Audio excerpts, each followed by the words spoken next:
Hi, everyone, and welcome to the Padel Pod, your weekly podcast covering professional padel, presented by Hugo and Gonz. We're on to episode 100, and as always, joined by my co-host Hugo here today. Hugo, it's good to have you on. How you doing? I'm very well, thanks, Gonz. Yeah, I mean, I'm sure a lot of our fans are wondering why episode 100 doesn't seem to be any different to other episodes. And I mean, as we did express previously, given that we've got something quite special in store, it needs a bit of time. So even though it's not episode 100, hopefully it'll be episode 101. But yeah, we obviously wanted to address you, given that we've just had the Valladolid P2.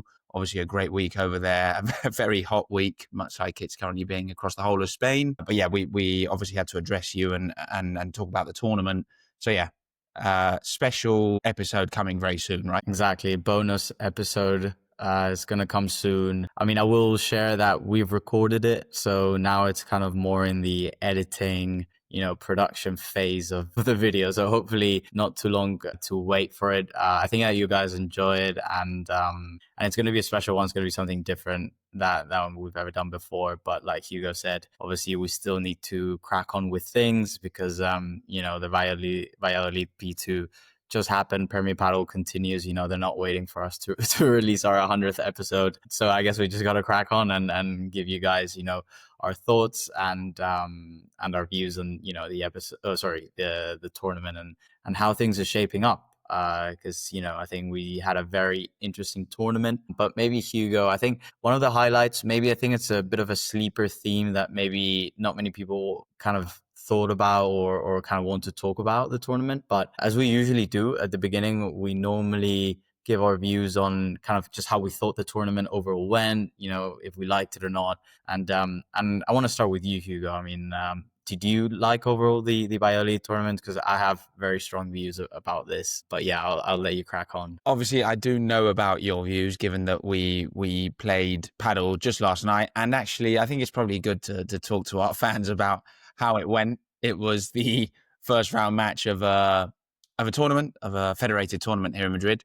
It was a pretty epic match, 2 hours, 3 sets. The third set, we won 6-4. It's very even. And as soon as I dropped Gonz back at home, he literally walked out of the car and collapsed. And it wasn't due to any incredibly dangerous health reasons. It's just that he pulled both his quads, which I don't think I've ever seen. And I mean, Gonz was in absolute agony. I think he's still feeling it. Hopefully you're back in shape for tomorrow's match, because obviously tomorrow is the last 16 round, and very excited to continue our run. Yeah, Gonz, I don't know whether you maybe want to share your feelings on, as I say, what you felt when that happened. Yeah, I mean, it was absolutely wild. I just remember literally opening the door of the car, standing up, and as soon as I stood up, I think because of like the fact that I was sitting down, cold, like fixed in one position after obviously playing 2 hours where you're hot, like that stretch, literally, I felt it right away with one of my quads. It was like my right quad. And then as soon as that one went, and I was like, oh my God, then the other one starting to pull. And then at that moment, I mean, I just couldn't walk. Like I literally sat down in the street and kind of like went down in agony. I couldn't stretch it. It took a while until I could like barely bend my knee of sorts because it was just so painful. And yeah, I mean, thankfully Hugo was there. My girlfriend as well was there. So, they were keeping me company. But I mean, from you guys would have been there around the street, it would have been like a weird scene because I was just lying in the ground, like, in agony, in pain. Actually, a couple of girls came by that were just walking and they're like, are you okay? Like, what's going on? They thought I was drunk. But yeah, I mean, never happened to me in my life, to be honest. I think I've pulled a lot of, calves. I think obviously that's quite a common thing to do, especially when we used to play football. I mean, calf is like I guess a common muscle to pull, but quads, like never in my life. And the feeling was just like I had like a rock, and I couldn't move. I couldn't do anything. Like I couldn't stand up. But after a while, like it got a bit better, and then I was able to stand up. You guys helped me, you guys helped me get home safe, and then at home I was just like, sat down in the sofa, like completely chilling. But I must say, I woke up today and like I still feel like I just feel like my muscle is he's loaded. Like, it doesn't feel relaxed at all. So it's a bit annoying, to be honest. But at least, you know, we won the match. I'd do it all over again if it meant that we'd won the match. No, I mean, that's for sure. But I'm sure tomorrow, I think a good rest, a good hydration, eating well, a bit of light stretching, I think that'll sort you out. But yeah, but I mean, I was scared at first, but then when I realized it was just you'd pulled your hammies and it wasn't anything worse, then I was like, luckily it's nothing serious. But yeah, obviously we've gone off topic, and the only reason why I said this is because we played yesterday and we spoke about the tournament at Valladolid. I'm not as strong opinionated as you are, in the sense that I did enjoy the tournament a lot.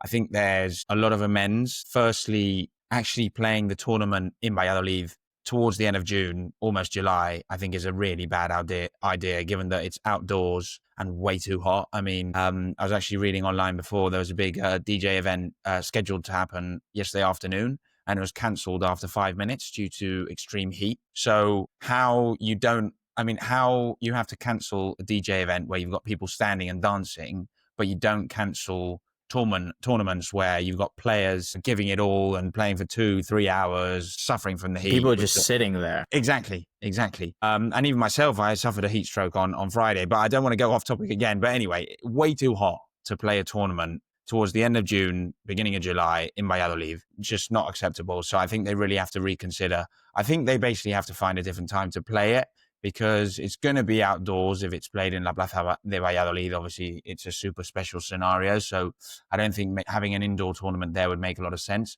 Just reschedule it for a different week. I mean, even if it's played in April, May, or later on in the year, but not June, July, August, even September. In Madrid or Spain, generally, it's way too hot. So I think that was a bad decision. And then I didn't particularly enjoy the fact that points were so fast because of the heat and because of the court conditions. I think I do enjoy the change of court speeds, and I like the fact that in the summer you do have some kind of significantly quicker courts and have like a fast court season. I do think this was a step too far, but I mean, I don't particularly mind having, as I say, 3 or 4 tournaments in a row during the summer months where you've got very fast courts and you just have to deal with it. And then you actually have some specialist players kind of have these weeks kind of marked in red in their calendar, thinking these are the weeks I'm going to do really well. Say, for example, Javi Leal. I mean, he's on absolute fire, 2 straight semifinals. He can smash absolutely anything that comes his way. So it's good to see that variety. I do like it.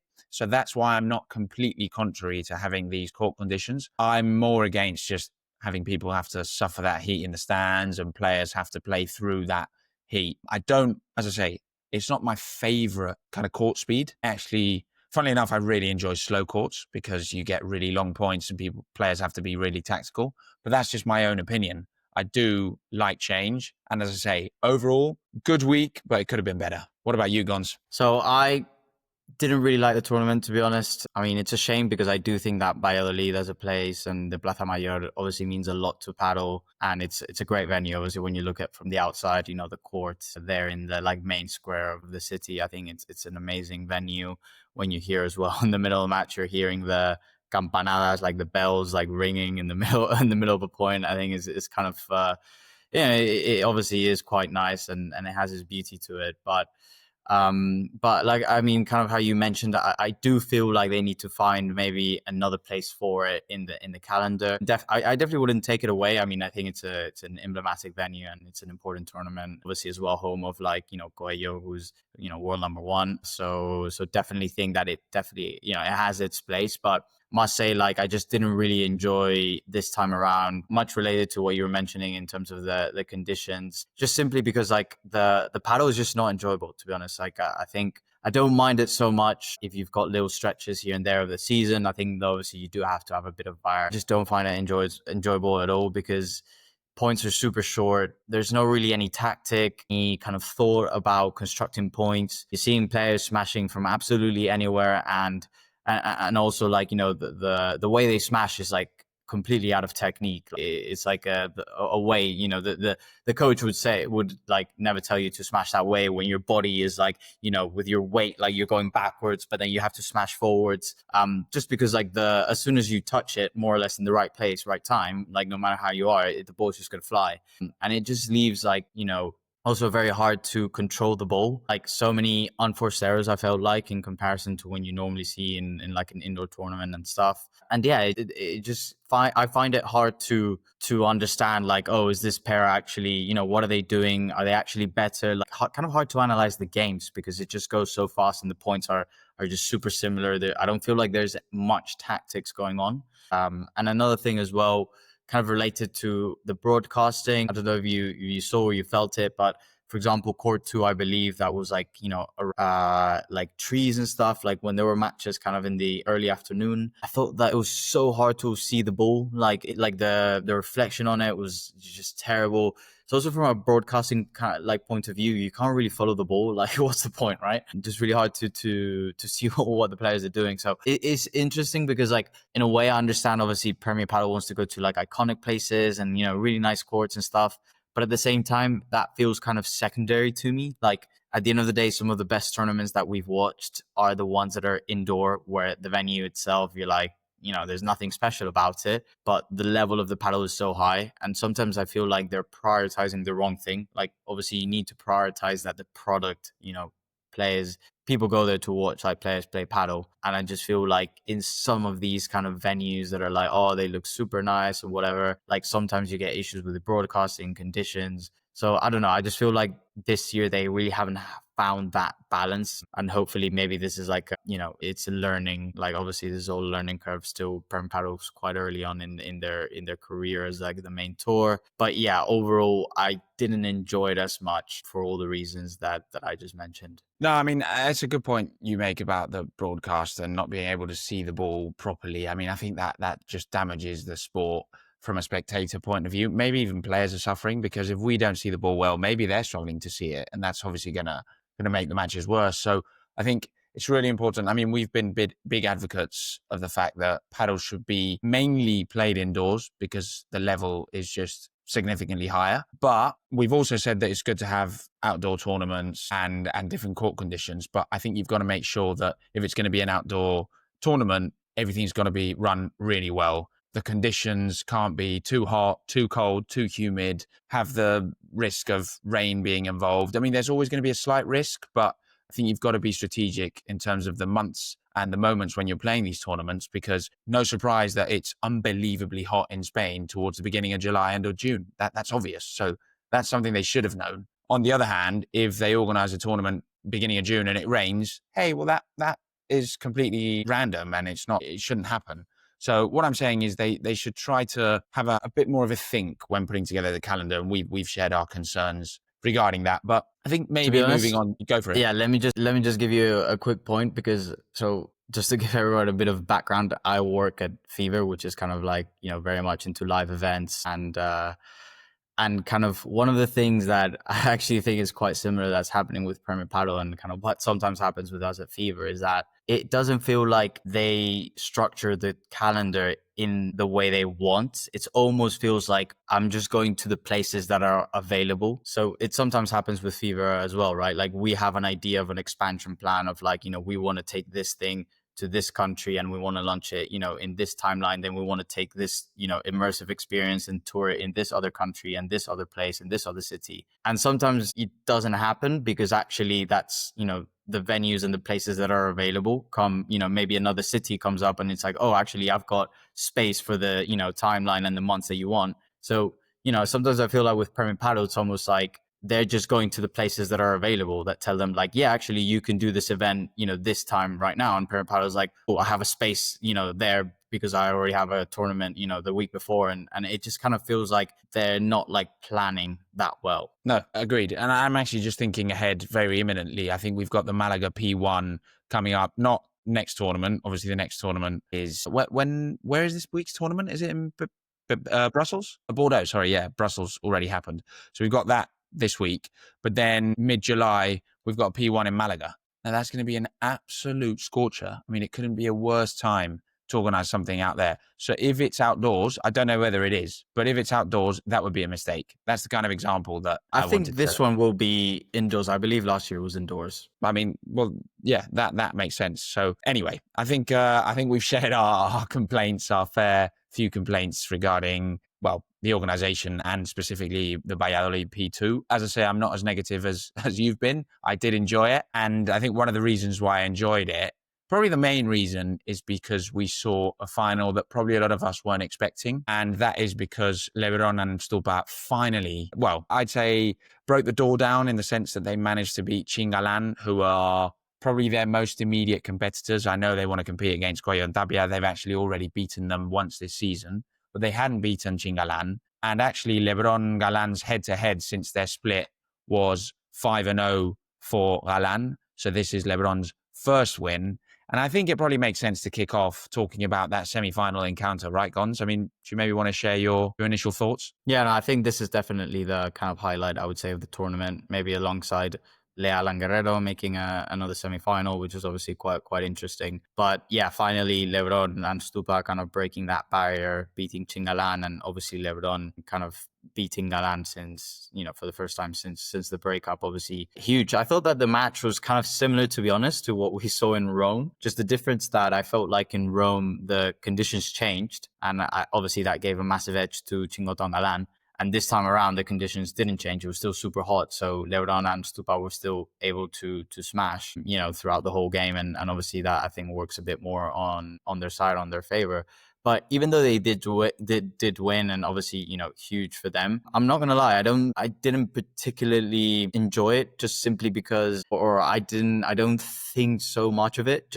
I just think that it's super condition driven that they were able to beat Chingalan. And to be honest, it took a while.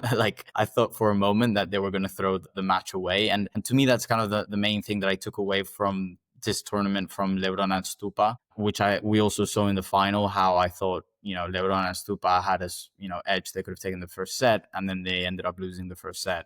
So it just feels like mentally they're still struggling quite a bit. I mean, in the first set tie break, they were up a break, and then they just threw it away completely, that tie break, and gave Chingalan the edge. And it just felt like, to me, the thing that's happening with them is that they're playing I feel like they're not good enough in the important points, and we see that time and time again. And that, to me, is kind of a symptom of the what's happening with this pair in terms of the changeovers, the fact that the relationship feels very much like they're blaming each other. I mean, we saw again another video of them this week, Lebron going completely mad at Stupa, and Stupa also going completely at Lebron, and even Pozzoni got involved and said to Lebron, mate, there's no saving you. I mean, what are you doing? So to me, what it feels like is that when there's a point that is quite important, there's a lot of pressure, all of a sudden Stupa gets a bit tight,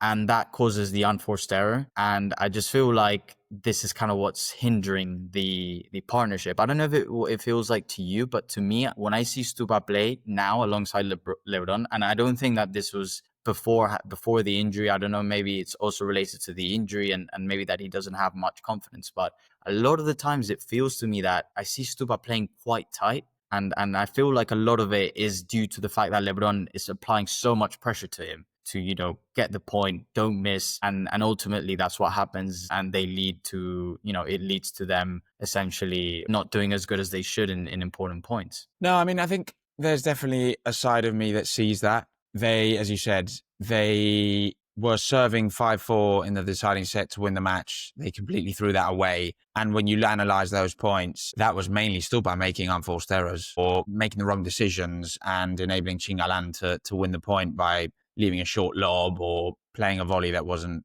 right. So it is true that in that specific game, Stupa, I'd say, let the team down more than Lebron did.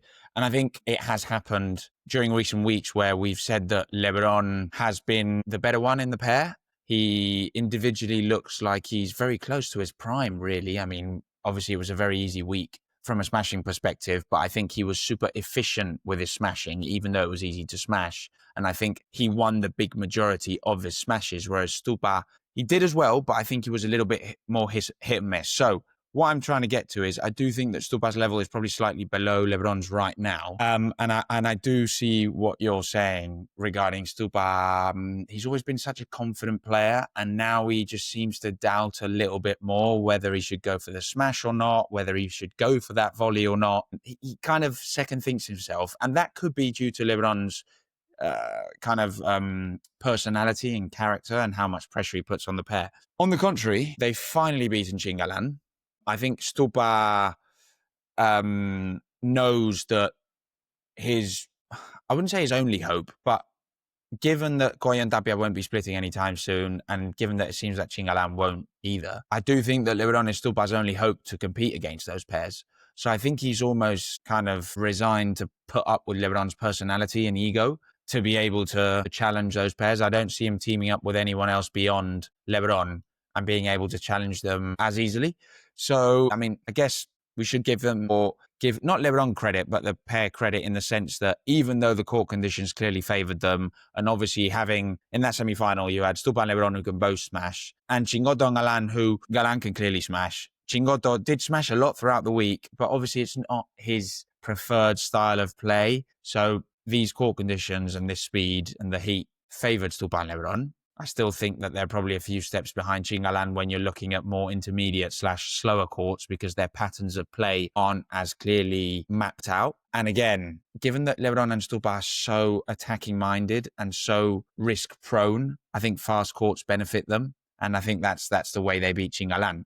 But as we've shared previously, I do think Chingalan are still a couple of steps ahead of them from a mental standpoint. It just seems that they're better at dealing with adverse situations, and you can still see Lebron and Stupa capitulating in the big moments. Again, it feels strange to say this after their first win against Chingalan, but it's just my feeling. No, I mean, I think that kind of what they've proven is that obviously in these type of conditions, they can definitely challenge Chingalan. I mean, they had the match in Rome, almost won, and gave them, a tough battle to Chingalan, who ended up winning that match. But Lebron and Stupa could have perfectly won that match. And they did win this match in, very similar conditions. So I do think that they are going to be a problem for them in terms of in these kind of similar conditions. And, when the ball is easy to smash, like they're obviously two great smashers, both Lebron and Stupa. But I don't know, it just feels like in general, other than that, I do think that Chingalan is still quite ahead, especially in that mental standpoint. Like, I think it's very rarely to see Chingalan kind of just give up during the match. I mean, how many times have we seen them still, play or have a massive comeback and still hanging on there, even though they're not playing that well, and then they manage to scrape the match. I mean, the only times we've seen them, struggle badly mentally, I think, is when they've had that streak against Coki and Tapia that there's just no way that they were beating them, and then maybe they got a bit frustrated.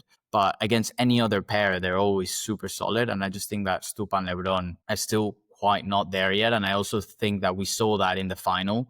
Like, as soon as they were 5-3 up first set, 30 love. I mean, you have to close that. And they didn't. Coki and Tapia ended up winning that set. And from the second set, it just felt like they didn't want to play. At least Lebron, to be honest, to me, seemed like he didn't want to play the match. It also seemed like he was a bit hurt. So maybe, obviously, you lose that first set in the way that they did. And then it just, you're not motivated to continue. So maybe there's obviously something there. And I think he actually announced very an hour ago or something that he's not going to be participating in the P2 in Bordeaux. So maybe there's obviously something there. But I mean, I'll tell you this, if they win that first set, he's not, tanking the match essentially, or he's running after every ball.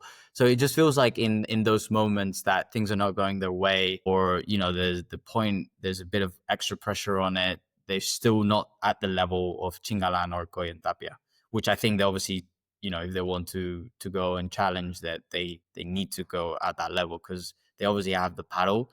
It's just going to be more about the mental side of things. All in all, obviously, I think they do have to take the, things in a positive way, because from a results perspective, they're in a good run. For sure. And I think one thing I do have to say is that maybe at the start of the season, it wasn't that clear whether Stupa and Lebron could actually compete against Chingalan, Coello and Tapia. I mean, individually, they're brilliant players. I wasn't convinced whether their partnership, given the beef that they've been having, Lebron's form the last couple of seasons due to injuries and other issues, even Stupa's dip in form, whether they could actually compete. It's obvious that they can. They've beaten Coello and Tapia. They've now beaten Chingalan. They've been close to beating them more times. And I think there's a very clear step between these top three pairs and everyone else. I think at the start of the season, maybe the distance between them and, for example, Coki and Yanguas or Cardona and Augsburger wasn't that big. But actually now, I think it's significant. I really do see a clear top three and everyone else just follows. Yeah, no, I would definitely agree with that. And maybe this is like a nice segue maybe into some other performances this week. I think we also wanted to discuss kind of Cardona and Augsburger because, as you said, they did have like an amazing start to the season with some, standout wins over Chingalan, over Coello and Tapia. But it does feel like recently, their form has started to dip a tiny bit. And I would say that it's potentially in a strange moment in time, right? Because, we would have expected them to be super strong contenders in tournaments like Valladolid and Rome as well, where we've seen, like you mentioned, Leal, for example, who's a great smasher, have outstanding tournaments. So it's a bit of a strange one to see them kind of crashing out. Obviously, I mean, they did lose to Chingalan, who obviously a great pair, and they did give him a bit of a battle, but similar in a way to Lebron and Stupa, I just feel like mentally they just feel young, right? They feel like they can't really handle those moments well. There also seems to be sometimes a bit of beef between Augsburger and Cardona. I think Augsburger is very similar to Lebron in the sense that he's a quite demanding partner. And you see so many times where Cardona does something and Augsburger is kind of just puts his hands up and kind of saying, like, what are you doing?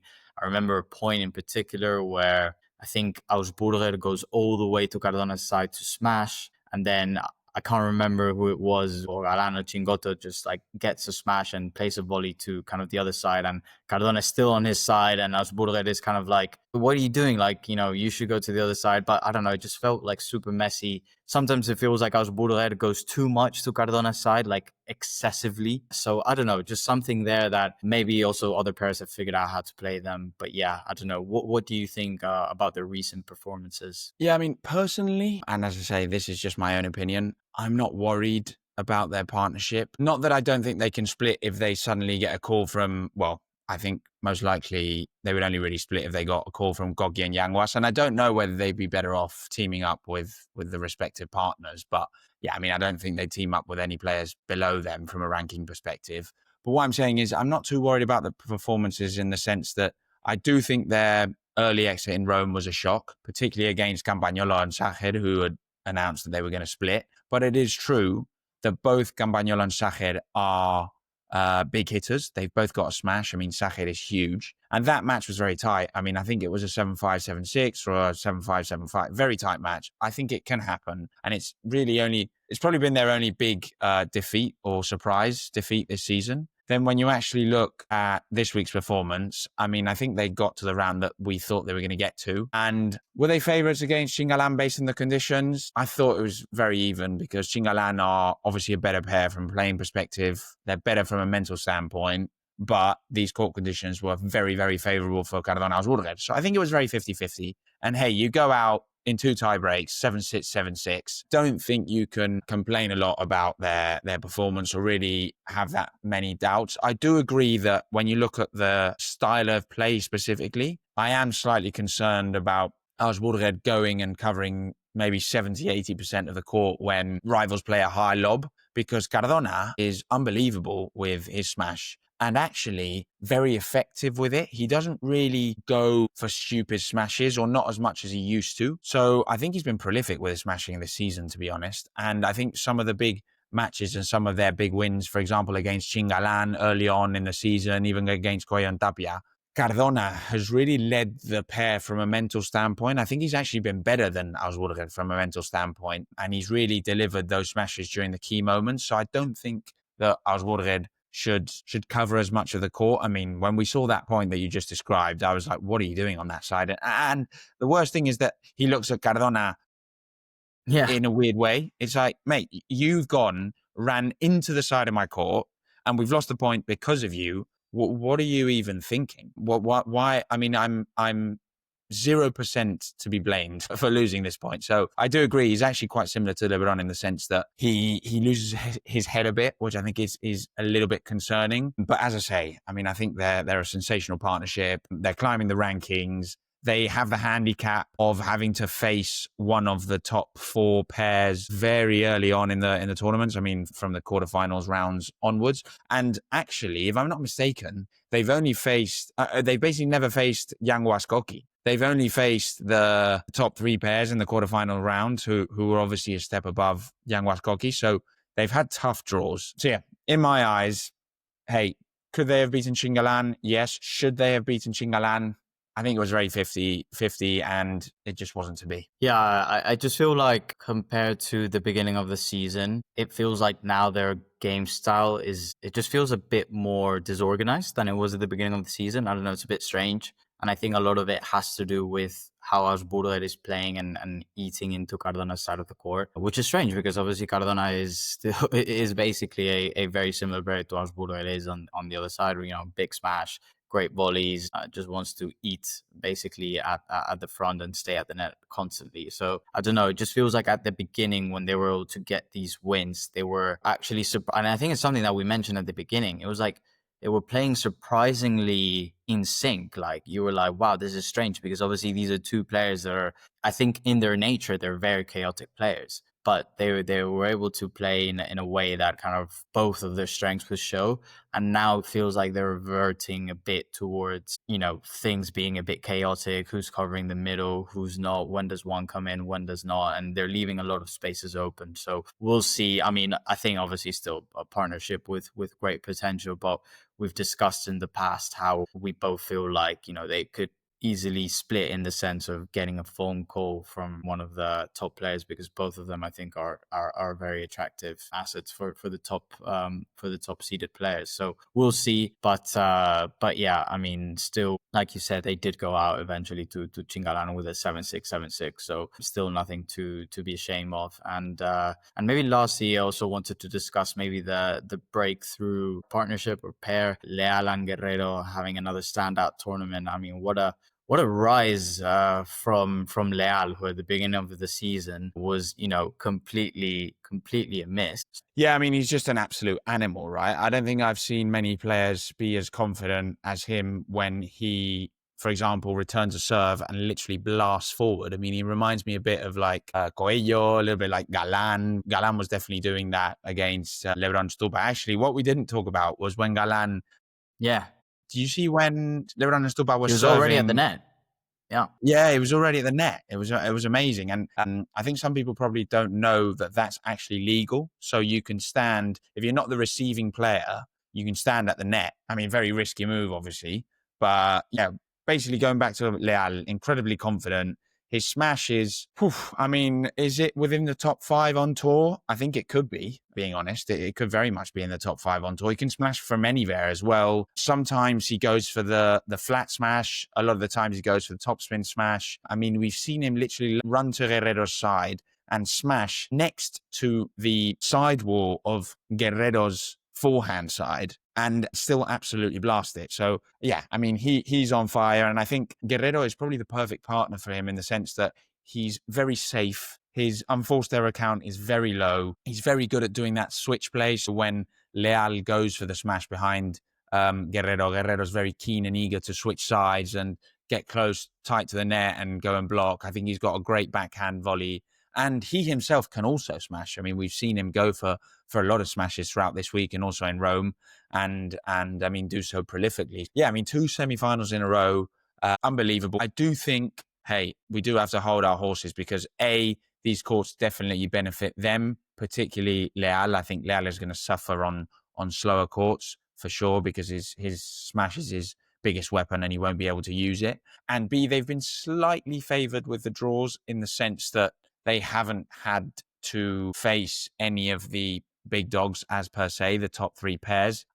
They've beaten Coki and Yanguas, but I think their arrow is clearly pointing downwards and they need a big week now in Bordeaux to really turn that round. But yeah, I mean, I do think they've beaten pairs that are higher ranked than them, but not caused any I'd say any shocking surprises when you actually analyze the court conditions and, you know, whether they're favored from them or not. But I don't want to take any credit away from them. They're doing unbelievably well. And it's just great to see a new pair, well, break the top 10 for sure and start pushing for maybe a top 5, right? Yeah, I mean, when we recently saw the race, I mean, they were ranked quite high, right? And this was, I think, before Valladolid. So, I mean, they've made a massive climb up the rankings. And it's interesting because you say that Leal might not be as good in a slow court condition, but I feel like this is always kind of the eternal debate of, do you want to be a good smasher that in a slow court, so basically you're kind of the only one that can use that weapon, or is it more beneficial if you're a good smasher to be in a warmer condition where the ball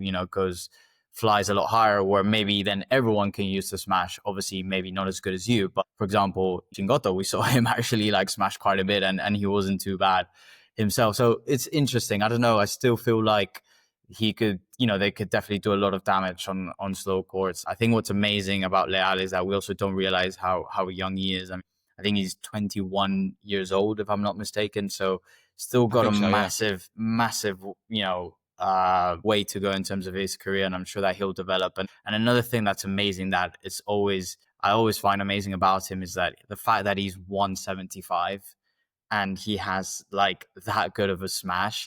I think that should be kind of like, for everyone, should be an example of, even if you feel like you're a bit smaller and you don't feel like you should develop a smash, like, hey, look at Leal, he did it, you can also do it. Because we obviously sometimes associate big smash with kind of tall, big players, and Leal is not a big player from for today's standard, but he still has one of the best smashes on tour, so it's absolutely amazing. Yeah, I mean, the point you're making about the smash is fair. I mean, we've I think it was Coello and Tapia saying that they think their smash is better when courts aren't as fast because it's only the real specialists that can smash on slower courts. I see that point, but when you actually analyze Leal's performances, I mean, his best performances have come now with the outdoor court conditions, etc. It is true that it's a new pair, so I guess we'll have to see. I mean, I think this week in Bordeaux, I'm pretty convinced it's indoors, right? So I think courts will be, well, definitely slower than Valladolid and Rome. So it'll be a good test for them, right? I think I haven't seen the draw, but it'd be great to see them face, for example, Stupa and Lebrón. I think that would be a great. They won't be playing anymore. Lebron said. Yeah, sorry. Well, yeah, there you go. Again, great chance for them because Stupa and Lebron being out, Coki and Yanguas not playing that well. Cardona and Augsburger again, maybe with a slight dip in form, as we've commented. Chingalan maybe with a couple of doubts now that they lost to Stupa and Lebron for the first time. So I think it's definitely going to be a good opportunity for Leal and Guerrero to surprise everyone once again. But hey, yeah, I mean, love the partnership. They got on really well. Great to know that they played together a number of years back when they were younger. It's just great to see those reunions go well. For sure. And I think that probably brings us to the end of the episode go. And yeah, obviously very excited to see the Bordeaux P2 kick off. But I do hope that everyone has enjoyed it, and we'll catch you next time. Cheers, guys. Have a great week. Catch you soon.